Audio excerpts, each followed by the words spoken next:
Thank you, everyone, so much for making the time to participate. Deeply appreciate it.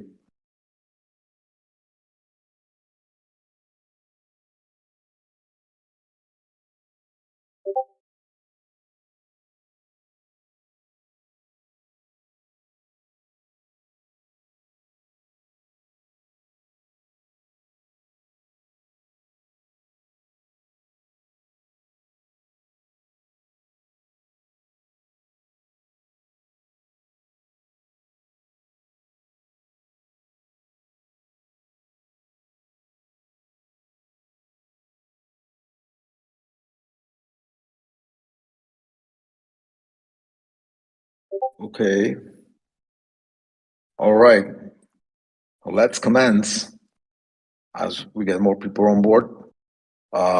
First and foremost, a big shout out to our MVPs, our most valuable players in this project, our community members, ambassadors. It was thanks to your support that Gemini 3D lives and thrives with thousands of farmer nodes spanning across over 60 countries.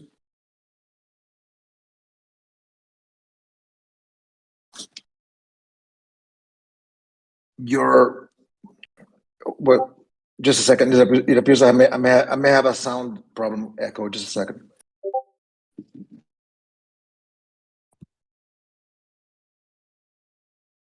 Can everyone hear me now?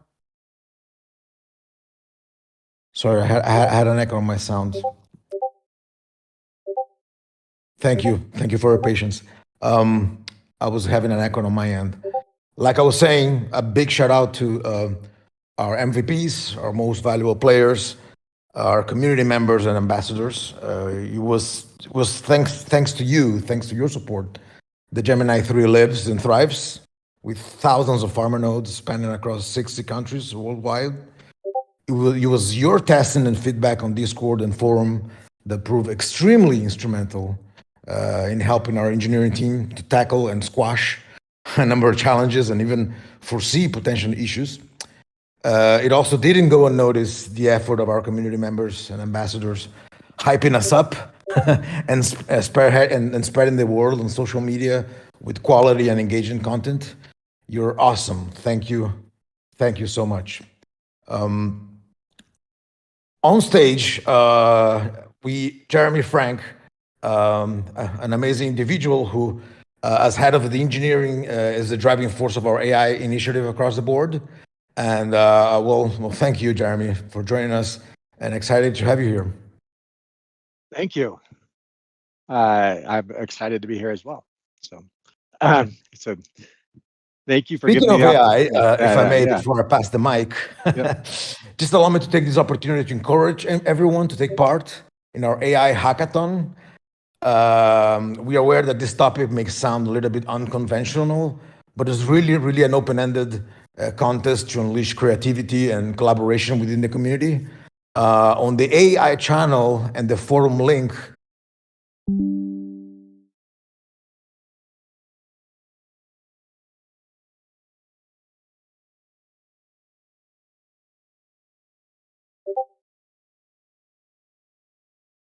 He has been known to do.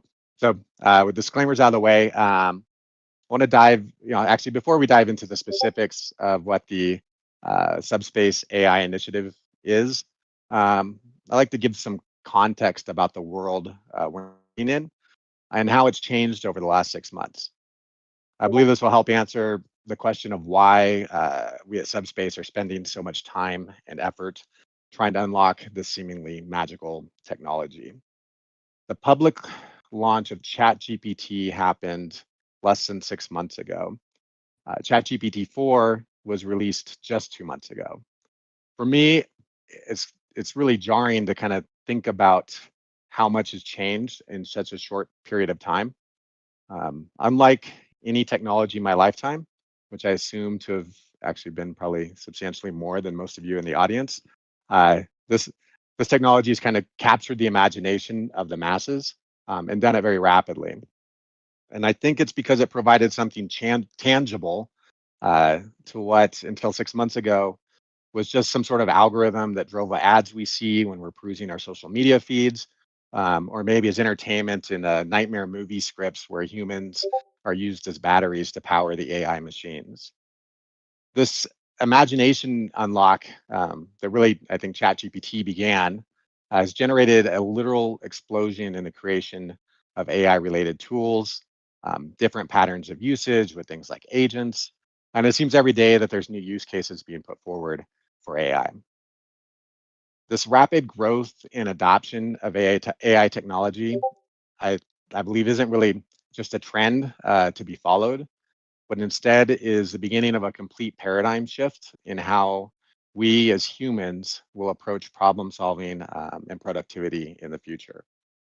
And it's not just about simple things like automating some of our tasks that we don't like doing or doing some writing for us, but it's also about enhancing our ability to make decisions, to understand complex systems, and to create new opportunities where maybe before we wouldn't have seen them. Also, leveraging AI is not just about uh, gaining a competitive advantage. In fact, I actually think it may not provide any competitive advantage at all. Um, I believe learning how to leverage AI is actually going to be a prerequisite for success, and ultimately that those who don't do it risk being doomed to failure. So, in short, answering the question of why Subspace is spending the time and effort to understand and leverage AI, I believe that if Subspace wants the opportunity to succeed, learning to embrace and fully leverage AI is table stakes. It's just a starting place. If we don't do it, we won't succeed. So we really have no other options. So what are we doing as Subspace to ensure that we aren't left behind? I'm going to start by talking about some of the things that we've been working on over the last 6 weeks, and then I'll attempt to kind of give a bit of a vision for where we'd like to be heading over the next few months. I'll start with the engineering team because that's where I work the closest. Um, I actually began my first, I guess, commercial interaction with AI directly was actually almost 2 years ago with GitHub Copilot, as I was an early access user, and I remember the first time like it completed code that I wanted it to complete, and I didn't have to write it. It was amazing. It was kind of mind-boggling. Um, but as I used it more, what it really was good at was writing unit tests. But since I don't like writing unit tests, I thought it was absolutely amazing. Pretty much all of our engineers are using Copilot or some sort of similar tools now. Though admittedly, it still has some room for improvement, especially with some less popular language such as Rust, which happens to be our primary language.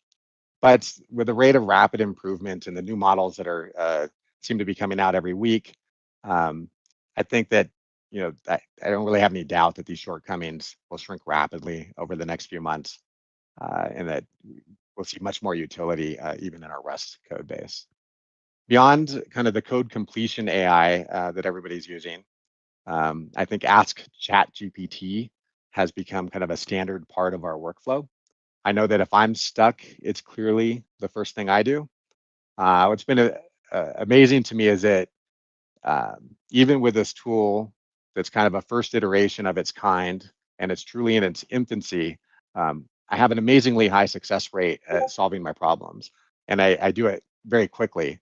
It's no more hours of spending time on Google, being stuck looking for just the right web page to solve my very specific problem. Instead, I'm usually given, within a couple of tries, exactly what I'm looking for.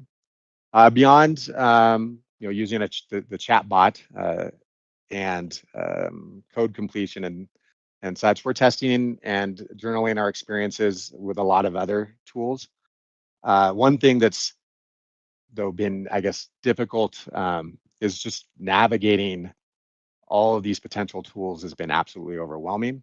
That's why it's been important, I think, for us. I'm not the only one journaling kind of their experiences, that we're all really sharing our experiences. This has been critical to keep us from all being overwhelmed by the unbelievable amount of information that's being put out really every hour.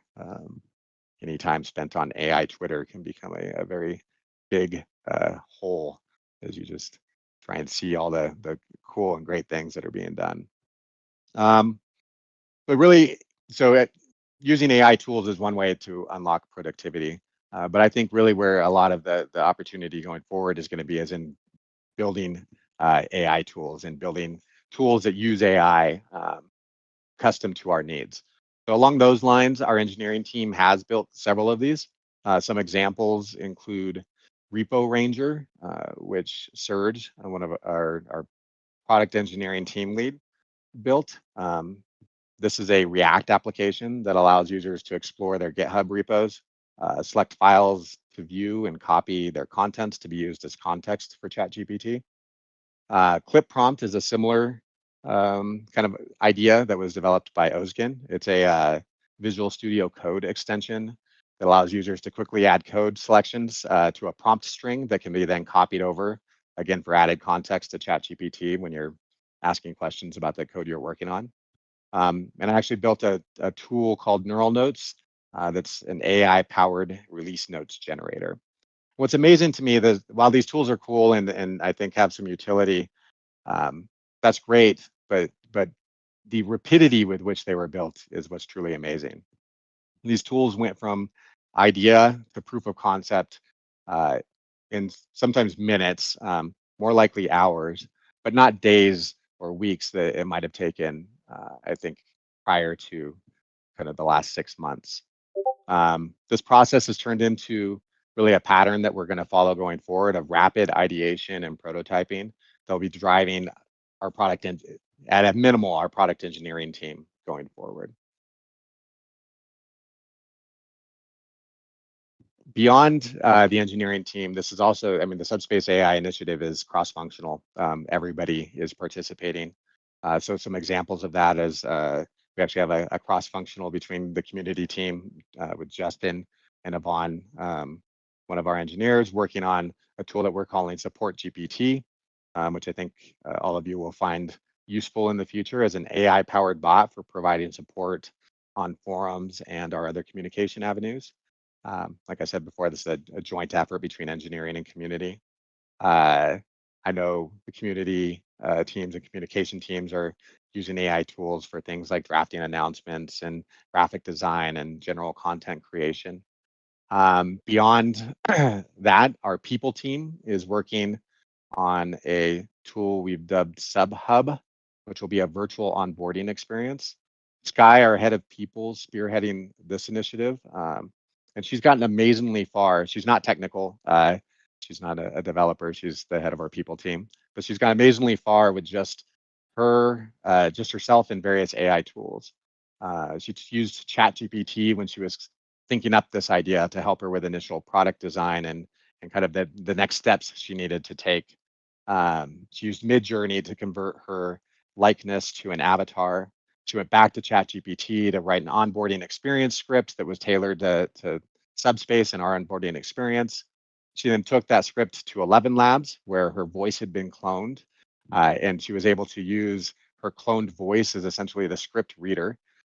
She then took all of this over to DID that converted her avatar to an almost lifelike video of her initiating a virtual onboarding experience. And all of this was done, again, in a matter of hours and at minimal cost. So this is just kind of a sampling of the ways we've begun to use AI over the last 6 weeks, maybe 5 weeks. I think the Subspace AI initiative is only 5 or 6 weeks old. And I think we've accomplished quite a bit. Of course, this is just the beginning. So looking forward to what's next. As I mentioned previously, excuse me, we're not just using AI tools, but we're also learning to build them. We're leveraging frameworks such as LangChain and Hugging Face transformers to aim to develop more sophisticated AI tools tailored to our specific needs. This will help us automate even more complex tasks, something more complex than generating release notes. Should further enhance our productivity and generally help drive innovation company-wide. In addition to this, we're in the early stages of experimenting with customizing AI models to better serve our specific needs. So this will involve techniques such as vector embeddings to increase model memory and model fine-tuning with data from our knowledge base.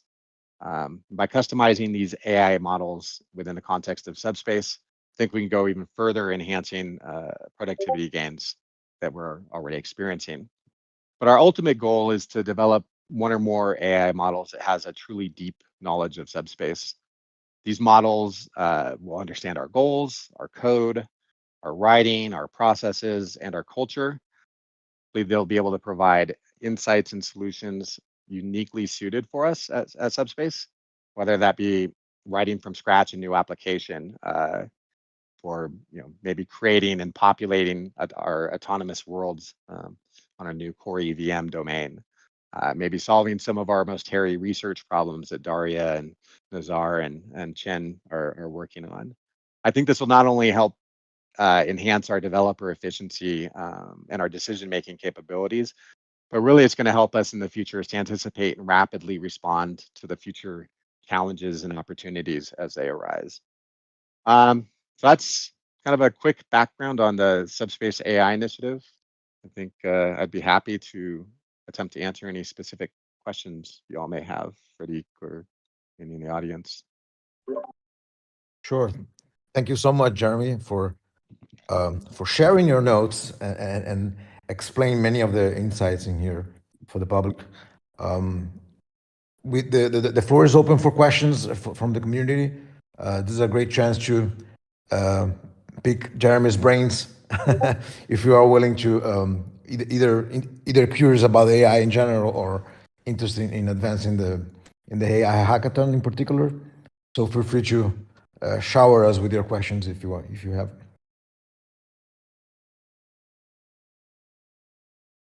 I see Big Jim has already taken some of those. Thank you, Jim.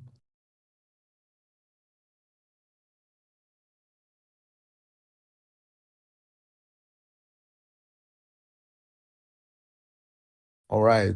So if there are no further questions on AI, um, you're free. You're free to reach out to us directly on Discord through the channels. We'll be happy to address those. Emil, I guess, is sharing a question. Let's hear this question before we move on to the next subject. Oh, that's a good question. Do you think AI will ever replace developers? Well, it certainly looks like is already creating a divide between developers who use AI as a helping tool and developers who don't. What do you think, Jeremy? I mean, I think it will replace many developers. I think we have a transition period where, as you pointed out, the using AI is going to be a necessity for developers. In the future, will it replace developers? Maybe, probably. I think we're a ways from that. But I think there'll always be, the technical hand holding that needs to happen in using AI. But yeah, it's a very powerful technology that I think can do a lot of the things that I pride myself in being able to do. With my intelligence, that maybe they can do better than me. Yeah. Okay, I think Zoom. The camera has not replaced artists. The calculator has not replaced mathematicians. Well, yes. I guess one always need an intelligent human to make the most of uh, artificial intelligence as a tool.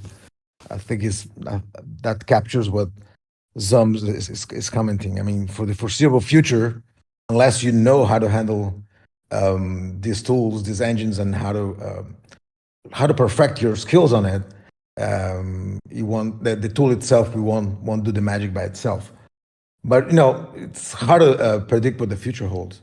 Um, Right. but clearly, there's what if AI with enough compute will replace both? Yeah. So, uh, so I think the calculator unlocked mathematicians, right? So, maybe AI will unlock further development, and we'll just see a lot more created. I think the future is, you know, it's not clear Yeah, how it will play out. But um, I think 6 months ago I would have never guessed at what I'd be seeing. What I'm seeing now with tools like ChatGPT 4 and Midjourney, and so yeah. It's sometimes I think the emergence of new technologies, and especially the disruptive ones, they spawn a new kingdom of skills and creativity that would otherwise not have been triggered. So I think this is what AI is actually doing. Difference is that AI is not doing it at a exponential rate. But yeah, and the impact on that, it's well still to be seen. Um, yeah. yes, I'm Um, enjoying the czar's comments here, by the way. So yeah, yes. I'm cracking up. Yeah, Mid Journey is a very interesting one.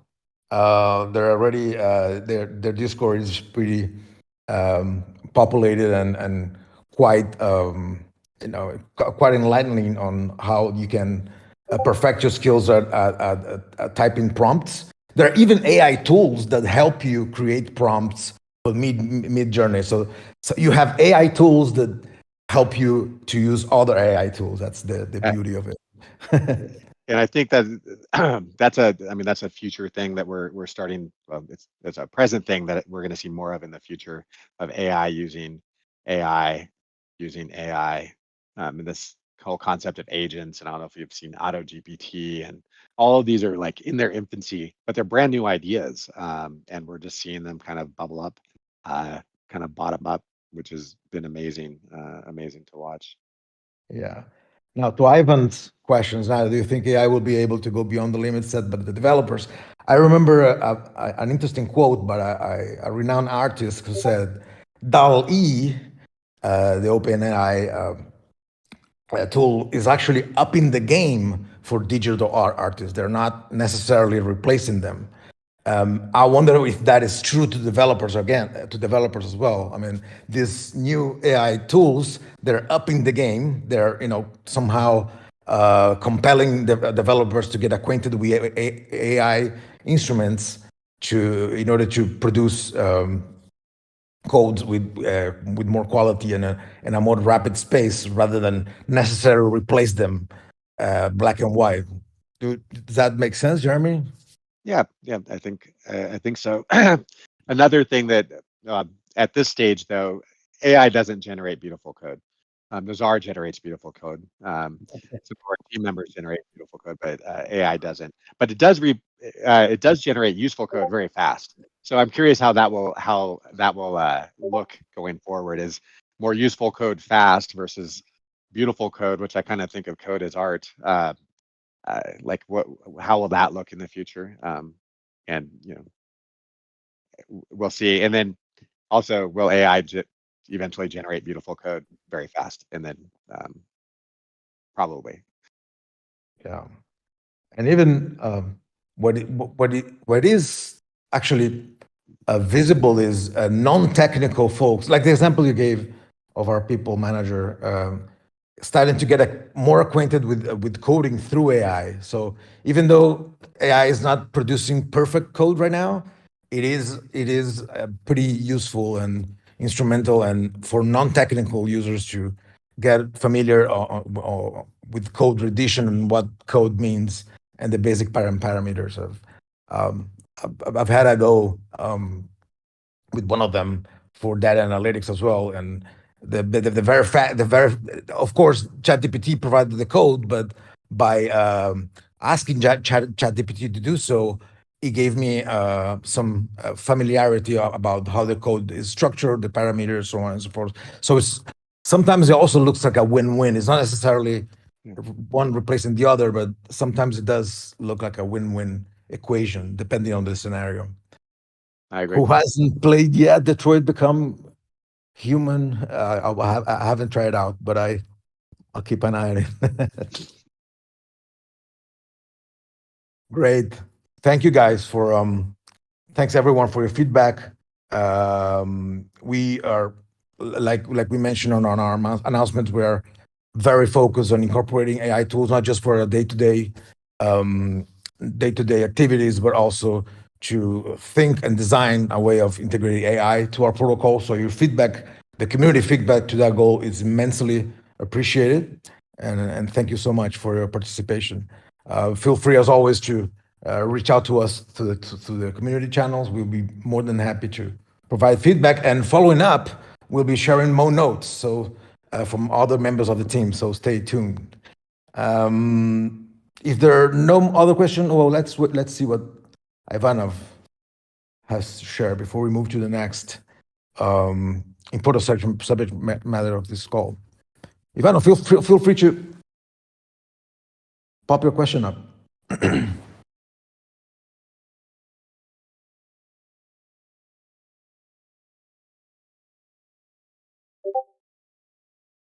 Oh, okay. All right. Well, thank you. Thank you anyway for participating. Now, there's other big news also to share in this event. It's exciting news to share. We successfully deployed a MUD on our core EVM. We'll talk more about it. But before delving into what MUD consists of and the important repercussion of its deployment on our core EVM, I feel particularly excited to see how the engine was crafted to address some of the hardest problems for building on-chain apps. To name a few, for example, how to make sure your clients and contract state remain always in sync, how to architect your app in a way that makes it easy to add more content later without having to necessarily refactor the entire code base. The good old interoperability challenge, and how to make sure that your application interoperates with other apps out there, or even how to figure out design for apps that make your app more interesting than they look right now, perhaps look more human and more social. I guess it all comes down to how do we get more people to be able to build large EVM applications? And in essence, MUD, which is an on-chain engine developed by Lattice, significantly facilitates building on Ethereum application. Now, and here's the big news. Subspace core EVM now supports the development of smart contracts with Solidity, which in turn enable us to bring MUD into the core EVM. And in doing so, of course, we practically brought MUD to the Substrate ecosystem. So long story short, the implications of this for our protocol is enormous. Our development community can now build and test their apps or autonomous worlds directly on our on-chain, on our core, and leveraging MUD. And though MUD now currently is on DevNet, we look to deploy it to the core EVM domain to Gemini 3 soon. In the meantime, like I said, we encourage everyone to start building and playing around if you want. I'll share the GitHub here on the chat. Just a second. For those who want to take a peek, this is a tutorial on how to build their own chain app using MUD. And we look forward to these huge transformations where the community members can now feel participants, not just by running nodes, but also by building apps on our core EVM. This is a great moment for us, and we're super excited to share it, and really look forward to hear your thoughts and feedback, and see what we can do to make it flourish. Jeremy, you the expert. What's your thoughts on this transition? So it's very exciting, to be launching the core EVM domain that's going to allow for building on Subspace. Specifically, while you can build anything EVM, or hopefully build anything EVM in Solidity on Subspace, we're right now we're going to focus on building autonomous worlds. So, which is very exciting. I think MUD is a great framework for this, solving many of the challenges that are on-chain gaming and world building. So as a scalable blockchain, I think that we offer something unique to the space in building these autonomous worlds with the assets, and maybe we'll figure out ways to integrate AI in populating these worlds, and so very exciting times ahead. along these lines, there'll be a lot more information coming out on how to build with mud on Subspace over the next few weeks. We do have a team. I don't know, Freddie, if you were going to mention it, or I should, but we do have a team. They'll be participating in the Autonomous Worlds hackathon at ETH Global. All of their work will obviously be open source and on our repo, and they'll also be publishing notes and documentation to kind of what their experience has been in doing that to kind of help kickstart our community in building. Yeah, we have already, if I'm not, we already I've already launched using Mud 2, a very simple example of how to use of a world using Mud V2, which demonstrates how to use the framework. Correct? Yeah, I mean, it's just their simple example in the repo that you shared. If you go in the example there, it's just an incrementer, but prove that it works. So that was a big step in getting our EVM up and running, was to prove that these worlds could be built on Subspace. Great. Well, and this, I think, marks the bedrock, the initial step towards our focus, like Jeremy said, on autonomous worlds, and now how we can unleash huge opportunities, and not just for builders, but also for users and everyone who's engaged in building applications on chain. It's going to be, it can, the sky is the limit on how creative and how the reach and the extent of production and new facilities that we may see building upon this framework, building upon this new facility.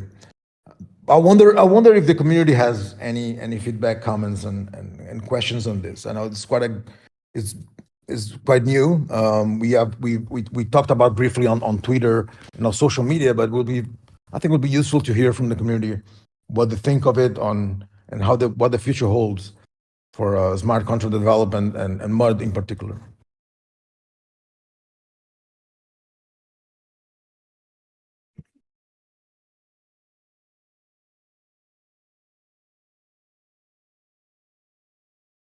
Well, the silence is either super optimistic or super pessimistic.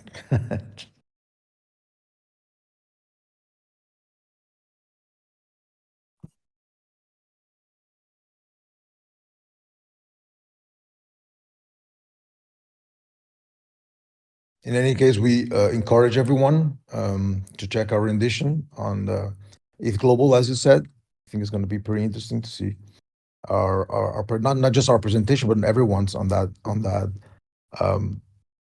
event. It's going to be quite illuminating on how this autonomous world can take shape and can be modeled. I think Jim wants to share his thoughts on it. But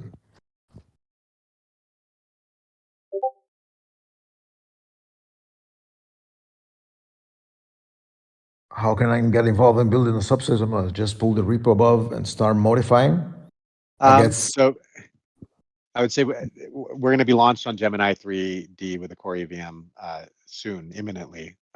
So as we do that, we'll put up probably some better documentation to get started on that. Pulling that repo, there's going to be like chain IDs and stuff that aren't in that repo yet. So, but we will definitely be sharing information and documentation on how to get started as soon as it's available. All right. Great. Well, really looking forward to this. Like I said, it opens up a new avenue for participation and engagement from the dev community with our protocol, and really can't wait to see what the renditions are. Well, if you don't have any more questions from the audience, I think we can wrap it up. Like I understand there is these two really relevant topics: AI, MUD, smart contract development. It may strike us maybe unexpected, but really, I mean, we're super excited. And how the impact this will drive to our protocol. And if you have any questions, any feedback or any commentaries, you also can either DM me or share your inquiries on the chats. We will look forward to that, address them, and start building together. Really exciting.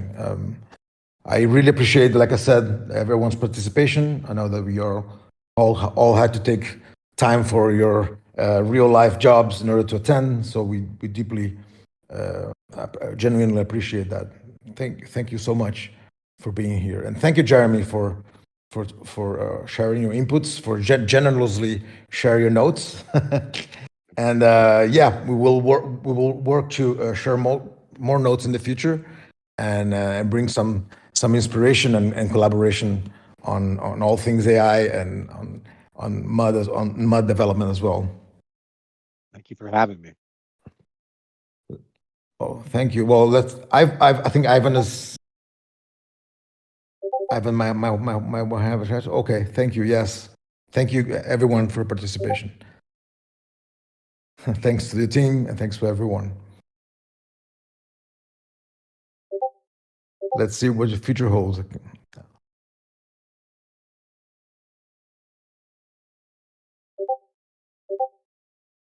Thank you everyone for your show of appreciation. Goodbye. Have a wonderful week.